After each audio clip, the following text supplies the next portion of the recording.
तो हेलो मेरे प्यारे दोस्तों, कैसे हैं आप सभी। उम्मीद करते हैं आप लोग बहुत ही अच्छे होंगे। तो आज के वीडियो में हम देखेंगे एक्सरसाइज 19.13 केसी सिन्हा क्लास 12 के एक्सरसाइज 19.13 का क्वेश्चन नंबर 19 से देखेंगे। बहुत ही इजी सा क्वेश्चन है, बहुत ही प्यारे तरीके से सभी क्वेश्चन को समझना है। देखिएगा इस क्वेश्चन को कैसे सॉल्व करना है। देखिएगा ये पूरा फॉर्म में नहीं है, जिस फॉर्म में हम किसी भी इंटीग्रल ज्ञात कर सकते हैं किसी का भी, उस फॉर्म में नहीं है। पार्शियल फ्रैक्शन के लिए हमको इसको तोड़ना पड़ेगा कुछ, तो इसको कुछ तोड़ते हैं। चलिए, तो इसका इंटीग्रल किस तरीके से हम तोड़ेंगे। तो इंटीग्रल ऑफ ये हो गया dx और अपॉन में x का पावर 4-1 है, तो इसको हम x का स्क्वायर लिख सकते हैं और -1 का स्क्वायर इस तरीके से लिखा जा सकता है।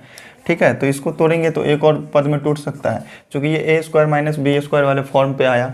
ठीक है, तो क्या हो जाएगा integral of dx upon a plus b into a minus b लिख सकते हैं ना इसको।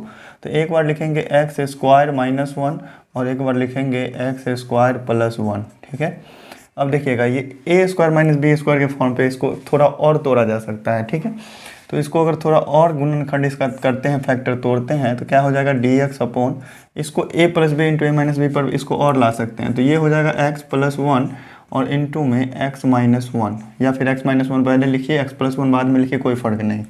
और इंटू में x स्क्वायर प्लस 1 है, और इस पूरे का इंटीग्रल अब आपको x के सापेक्ष ज्ञात करना है। अब इसको आप पार्शियल फ्रैक्शन के लिए अलग अलग मान सकते हैं ABC करके। ठीक है, तो अब हम चलिए मानेंगे क्या चीज़। ऊपर में कुछ नहीं है, dx है, तो एक है 1 बट्टा कितना हो जाएगा x प्लस 1 और इंटू में x माइनस 1 और इंटू में x स्क्वायर प्लस 1 है।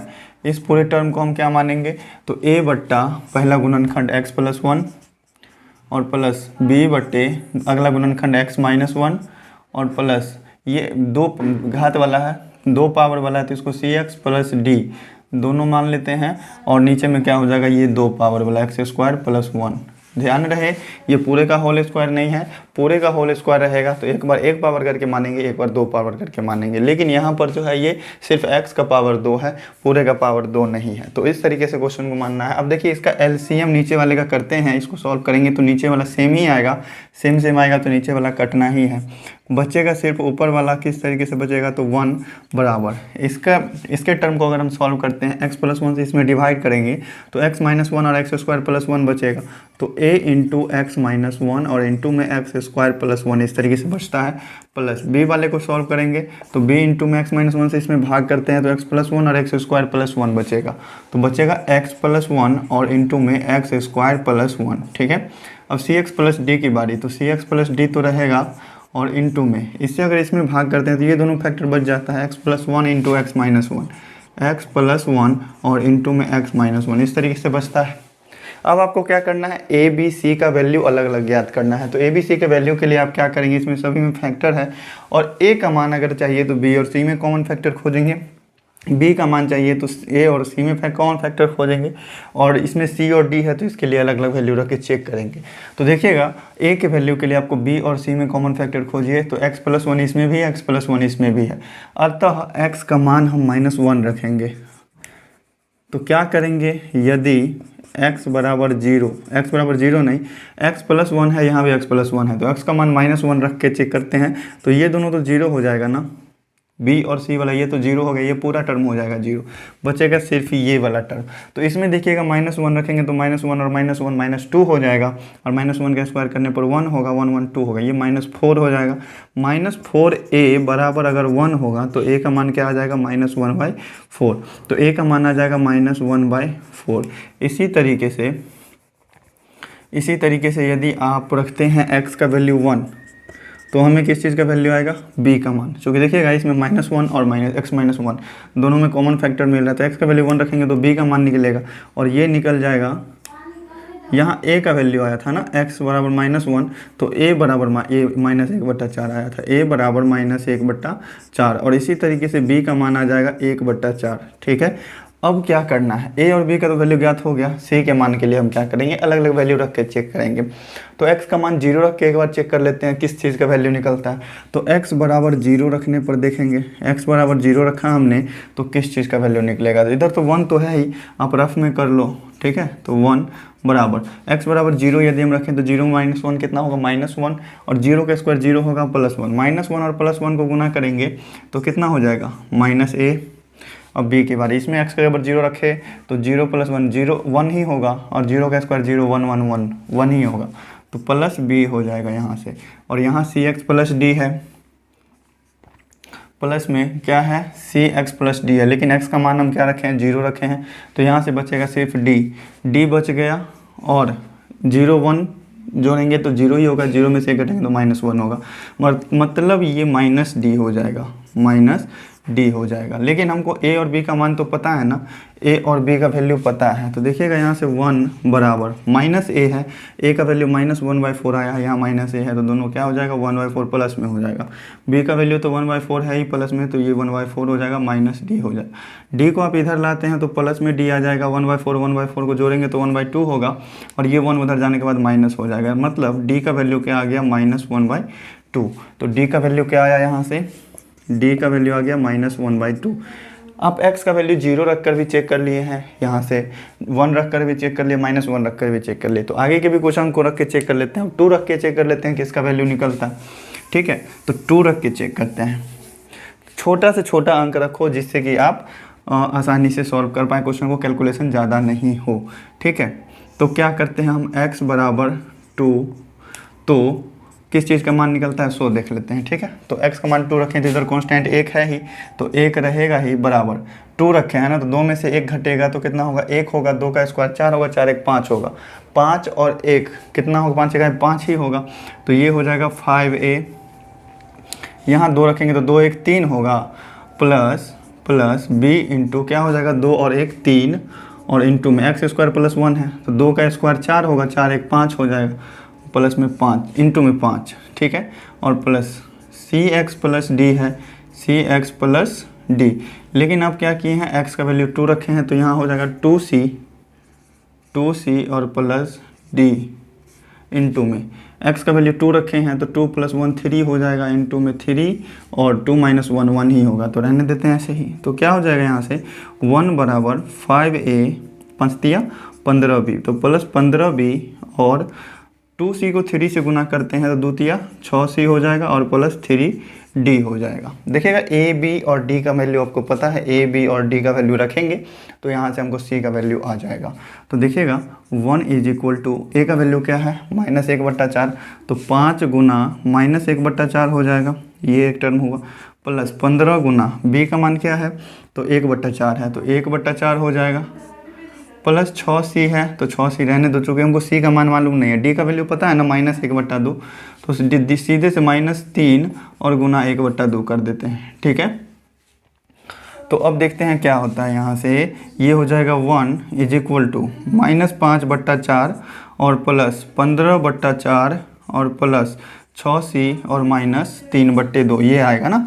तो यहाँ से 6c का मान आ जाएगा ना, 6c बराबर क्या आ जाएगा, रहने तो मान लो कि इधर ही ले आए हैं तो 1 रहेगा, और ये -5/4 है, इधर आने के बाद 15/4 हो जाएगा, और ये 15/4 5/4 था ना, -5/4 था, तो ये प्लस में हो गया, 15/4 प्लस में है तो इधर आके -15/4 हो जाएगा, 3/2 माइनस में है तो इधर आके प्लस में 3/2 हो जाएगा। क्योंकि हम क्या किए हैं 6 को इधर ले आए हैं और बाकी सबको उधर ले गए, नहीं 6 को मतलब 6c को उधर ही रहने दिए, बाकी सबको इधर लाए हैं, और लिखने के लिए आप इधर उधर करके लिख सकते हैं। तो देखिएगा ये हो गया 6c बराबर, इसका एलसीएम यदि हम करते हैं तो 4 आएगा एलसीएम, तो 1 चौका 4 तो 4 हो जाएगा यहाँ पे, 4 1 4 तो 5 हो जाएगा यहाँ पे फिर 15 हो जाएगा, प्लस 3 2 6 हो जाएगा। तो इसको अगर सॉल्व करते हैं पूरा को तो 5 4 9 होगा, 9 6 15 होगा, 15 में से 15 गया तो 0 और बट्टा 4 आया, तो 6c बराबर कितना आया 6c, तो यहाँ से c का मान क्या आ जाएगा, ये 6 गुना में है तो उधर जाके भाग में हो जाएगा, तो 0/24 हो जाएगा, मतलब 0 ही आएगा c का वैल्यू।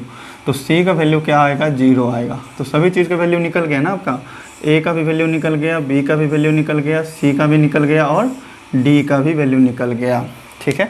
तो ये सभी आप रफ में करना चाहते हैं तो रफ में कीजिए, सामने में करना चाहते हैं तो सामने में कर लीजिए, कोई दिक्कत नहीं है, लेकिन सामने में करने से थोड़ा ज़्यादा कचरा हो जाएगा, इसीलिए आप डायरेक्ट से वैल्यू लिख सकते हैं। तो देखिएगा ए बी सी और डी का वैल्यू ज्ञात हो गया, तो अब हम क्या करेंगे इंटीग्रल ज्ञात करेंगे। तो नाउ क्या है, इस पूरे टर्म को हमने माना है ये वाला, तो इसका पूरा टर्म लिखना पड़ेगा। तो a / x + 1 है, तो a का मान है -1/4, तो -1/4 आप बाहर में रखो, इंटीग्रल ऑफ 1/x + 1 का इंटीग्रल x के सापेक्ष, plus b divided by x minus one है, तो बी का मान है 1/4 इंटीग्रल ऑफ 1/x-1 का इंटीग्रल एक्स के सापेक्ष। इसमें सी एक्स प्लस डी है ना, प्लस में सी एक्स को आप अलग कर लो, तो इंटीग्रल ऑफ सी का मान कितना है 0 है, तो 0 इंटीग्रल ऑफ क्या हो जाएगा x/x² + 1 और इंटीग्रल x के सापेक्ष और प्लस में d है, तो प्लस d का मान क्या निकला है -1/2, तो -1/2 कांस्टेंट बाहर में कर लो और इंटीग्रल ऑफ 1/x² + 1 का इंटीग्रल किसके सापेक्ष x के सापेक्ष। ठीक है, ठीक है, यहाँ तक कोई दिक्कत नहीं है। अब देखिए ये 0 वाला टर्म है, तो इसका इंटीग्रल कितना भी निकले उसको 0 से गुना करेंगे तो ये 0 ही होगा, तो इसको तो आप साइड कर लोगे, कोई दिक्कत नहीं है। ये क्या होगा -1/4 log ऑफ, चाहे इसको आप इस तरीके से भी लिख सकते हैं, इस दोनों में से 1/4 कॉमन आ रहा है ना, तो 1/4 कॉमन ले लेंगे और इनटू में इंटीग्रल ऑफ 1/x-1 का इंटीग्रल x के सापेक्ष और माइनस में इंटीग्रल ऑफ 1/x+1 का इंटीग्रल x के सापेक्ष। इसको आप कर लोगे एक साथ, ये तो ख़त्म हो गया, बचेगा क्या -1/2 इंटीग्रल ऑफ 1/x² + 1 का इंटीग्रल किसके सापेक्ष x के सापेक्ष। अब यहाँ से आप इंटीग्रल ज्ञात कर सकते हैं, इस दोनों का इंटीग्रल ज्ञात करेंगे, log of x minus log of y के फॉर्म में आएगा, log ऑफ x/y लिख देंगे। देखिएगा यहाँ से इंटीग्रल इसका ज्ञात किया जाए तो क्या होता है, ये हो जाएगा 1/4 और इनटू में इसका इंटीग्रल क्या हो जाएगा, तो log of mod of x - 1 और minus log of mod of x + 1, यही होगा, ये ब्रैकेट बंद और माइनस 1/2 और 1/x² + a है, मतलब ये 1 को हम अगर a मानते हैं 1 का स्क्वायर लिख सकते हैं इसको, तो 1/a² + x² का इंटीग्रल क्या होता है, तो 1/a tan इनवर्स x होता है तो ये हो जाएगा tan इनवर्स x और प्लस में c। log of x minus log of y के फॉर्म में है, तो इसको 1/4 लिख करके log ऑफ x/y के फॉर्म में लिख सकते हैं x - 1 और बट्टा x + 1 और माइनस क्या हो जाएगा 1/2 tan इनवर्स x + c। यही रहा अपना प्यारा सा आंसर प्यारे भाइयों क्वेश्चन नंबर 19 का।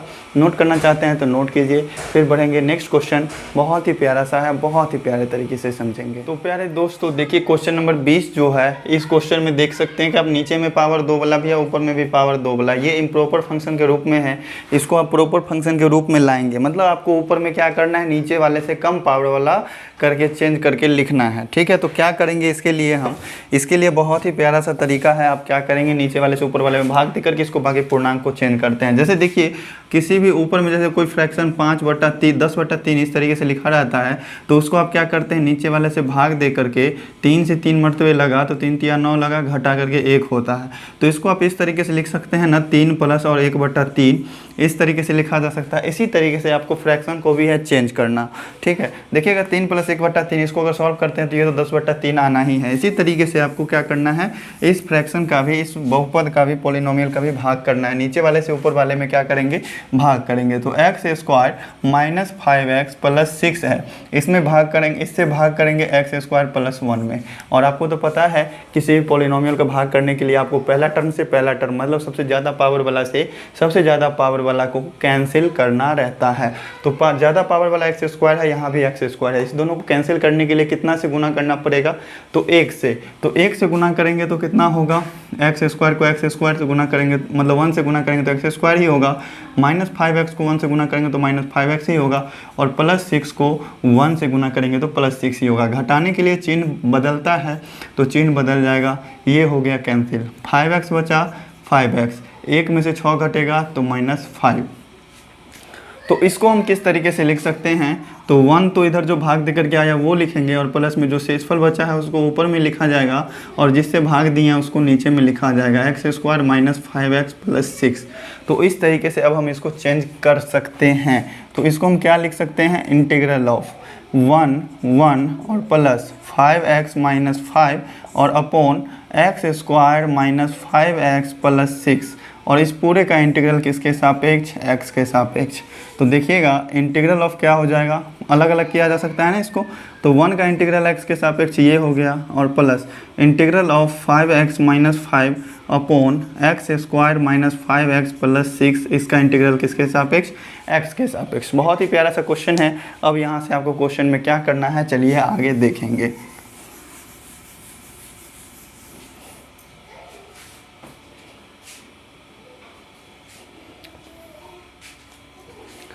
तो देखिए प्यारे भाइयों, इसका नीचे वाला जो है इसको हम फैक्टर में तोड़ सकते हैं, ठीक है। तो इसका इंटीग्रल क्या हो जाएगा, एक्स के सापेक्ष, 1 का इंटीग्रल एक्स के सापेक्ष एक्स ही होता है, तो ये हो जाएगा एक्स और plus integral of 5x minus 5 और अपॉन, इसको अगर हम गुणनखंड तोड़ते हैं, चलिए हम रफ में करते हैं, आप सामने में भी चाहे तो कर सकते हैं, लेकिन क्वेश्चन का सोल्यूशन हो जाएगा ज़्यादा लंबा। तो देखिएगा x square minus 5x plus 6 है, इसका अगर हमको फैक्टर करना है तो क्या हो जाएगा, अचर पद को और एक्स स्क्वायर गुणांक को आपस में गुना करते हैं तो 6 आएगा, और 6 का गुणनखंड क्या होता है, 2 गुना 3 होता है। आपको इस फैक्टर को क्या करना है, जोड़ करके बीच वाला पूरा करना है, ठीक है। चूँकि दोनों तरफ प्लस ही है, इधर प्लस और इधर प्लस है, मतलब जोड़ करके आपको पूरा करना है बीच वाला। तो 3 2 5, तो कैसा कैसा अंक जोड़ा जाए जिससे कि बीच वाला पूरा हो जाए। तो अगर हम -2x लेते हैं और -3x लेते हैं तो हमको -5 पूरा हो जाएगा। अब इस दोनों फैक्टर में से हम क्या करेंगे, कॉमन लेंगे, इस दोनों में से कुछ कॉमन आएगा x, तो बचेगा x -2 और -3 कॉमन लेने के बाद बचेगा x + 2, सॉरी x -2 ही बचेगा। देखिएगा माइनस माइनस प्लस करना है, तो फैक्टर क्या आया, x -2 इंटू x -3, यही है ना। तो इसको हम फैक्टर को इस तरीके से लिख सकते हैं, x -2 और इंटू x -3। अब इसका इंटीग्रल किसके सापेक्ष, x के सापेक्ष। अब हम क्या करेंगे, इस वाले फैक्टर को हम अलग अलग करके a b करके मान लेंगे, ठीक है। तो बहुत ही प्यारे तरीके से आपके क्वेश्चन का सॉल्यूशन होने वाला है, बहुत ही प्यारे तरीके से आंसर आने वाला है। तो मान लेते हैं क्या चीज़, 5x - 5 और अपॉन x -2 इंटू x -3, इसको हम मान लेते हैं a डिवाइडेड बाई x -2 और plus b divided by x -3। अब आपको क्या करना है, a और b का वैल्यू ज्ञात करना है, उसके लिए आपको सॉल्व करना पड़ेगा। तो क्या आएगा, सॉल्व करने के बाद 5x - 5 ऊपर वाला बचेगा, इधर बच जाएगा a इंटू x -3 और प्लस b इंटू x -2, और नीचे वाला तो सेम आना है एलसीएम, तो कटना तो है फिक्स। तो देखिएगा यहाँ से यदि हम क्या करते हैं, x का वैल्यू कुछ रखेंगे तो a का वैल्यू कुछ आएगा, और x का वैल्यू एक और रखेंगे तो b का वैल्यू भी कुछ आएगा। तो a के मान के लिए हमको x का वैल्यू 2 रखना पड़ेगा, तो x का वैल्यू हमने रखा 2, तो हमको आएगा वैल्यू a का वैल्यू कितना आएगा, तो ये फैक्टर तो 0 हो जाएगा, b वाला ये वाला बचेगा। तो देखिएगा इधर हम x का वैल्यू 2 रखेंगे तो 5 दूनी 10 हो जाएगा, 10 - 5 हो जाएगा बराबर, यहाँ क्या हो जाएगा, 2 में से 3 घटेगा तो -a हो जाएगा, -a आएगा। तो a बराबर कितना आया, -a बराबर 5 आएगा, तो a का वैल्यू क्या हो जाएगा, -5 हो जाएगा। तो a बराबर कितना आया, -5, ये अपना किस चीज़ का वैल्यू, a का।